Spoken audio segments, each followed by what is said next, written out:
राधे राधे। सफला एकादशी व्रत कथा सुनते हैं। चंपावती नगरी में महिष्मान नाम का एक राजा राज्य करता था। उसके 4 पुत्र थे। उनमें लुम्पक नामक बड़ा पुत्र अत्यंत पापी था। वह पर स्त्री गमन, दुराचार, बुरे कर्मों में लगा रहता तथा पिता का धन नष्ट करता था। देवताओं, ब्राह्मणों और वैष्णवों की निंदा करता था।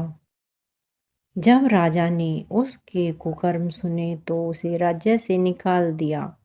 अब वह विचारने लगा, कहाँ जाऊं, क्या करूं। आखिरकार उसने चोरी करने का निश्चय किया। दिन में वह वन में रहता, रात को नगर में चोरी करता, लोगों को तंग करता। कभी पकड़ा जाता तो भी राजा के भय से छोड़ दिया जाता। वन में एक विशाल प्राचीन पीपल का वृक्ष था, जिसकी लोग भगवान के समान पूजा करते थे। लुम्पक उसी के नीचे रहने लगा। वह वन देवताओं की क्रीड़ा स्थली माना जाता था। दशमी की रात, दशमी के दिन वह वस्त्रहीन था। ठंड के कारण रात भर सो न सका। सुबह होते होते मूर्छित हो गया। एकादशी के दिन मध्याह्न के समय के सूर्य की गर्मी से उसकी मूर्छा दूर हुई। भोजन की तलाश में निकला, पर पशु मारने में असमर्थ था। पेड़ के नीचे गिरे फल उठाए और वापस पीपल के नीचे आ गया। सूर्य अस्त हो चुका था। फल वृक्ष के नीचे रखकर बोला, हे भगवान, अब ये फल आपके ही अर्पण है, आप ही तृप्त हो।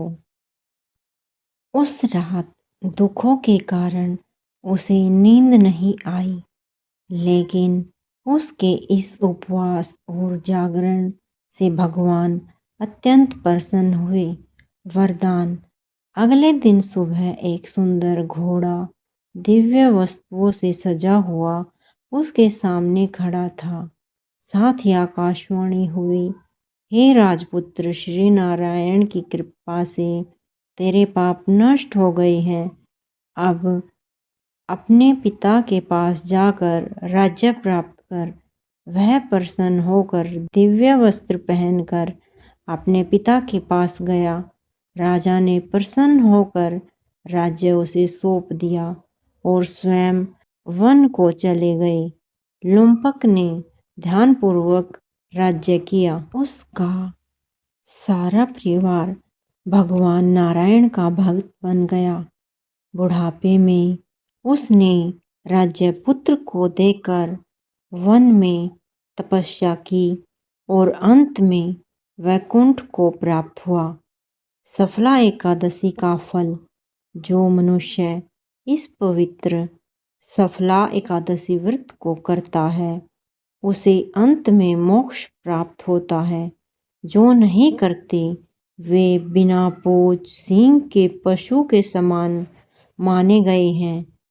इसके महात्म्य का पाठ या श्रवण करने से अश्वमेध यज्ञ का फल मिलता है। सफला एकादशी का महत्व। धर्मराज युधिष्ठिर कहने लगे कि हे जनार्दन, मैंने मार्गशीर्ष शुक्ल एकादशी, मोक्षदा एकादशी का सविस्तार वर्णन सुना। अब आप कृपा करके मुझे पौष माह के कृष्ण पक्ष की एकादशी के विषय में भी बतलाइए। इस एकादशी का क्या नाम है, इसके व्रत का क्या विधान है, इसकी विधि क्या है, इसका व्रत करने से किस फल की प्राप्ति होती है। कृपया यह सब विधान पूर्वक कहिए। भगवान श्री कृष्ण बोले, पौष माह में कृष्ण पक्ष में आने वाली एकादशी को सफला एकादशी कहा जाता है। इस एकादशी के देवता श्री नारायण हैं। विधि पूर्वक इस व्रत को करना चाहिए। जिस प्रकार नागों में शेषनाग, पक्षियों में गरुड़, सब ग्रहों में चंद्रमा, यज्ञों में अश्वमेघ, यज्ञ और देवताओं में भगवान विष्णु सर्वोत्तम है, उसी प्रकार सब व्रतों में एकादशी का व्रत श्रेष्ठ है। जो मनुष्य सदैव एकादशी का व्रत करते हैं वे मुझे परम प्रिय हैं। भगवत्स भगवान श्री कृष्ण बोले, हे धर्मराज, मैं तुम्हें स्नेह के कारण तुमसे कहता हूँ कि एकादशी व्रत के अतिरिक्त मैं अधिक दक्षिणा वाले यज्ञ में भी प्रसन्न नहीं होता हूँ। एकादशी व्रत पारण का शुभ समय मंगलवार 16 दिसंबर 2025 सुबह 7:07 से 9:11 तक है। एकादशी कथा संपन्न हुई।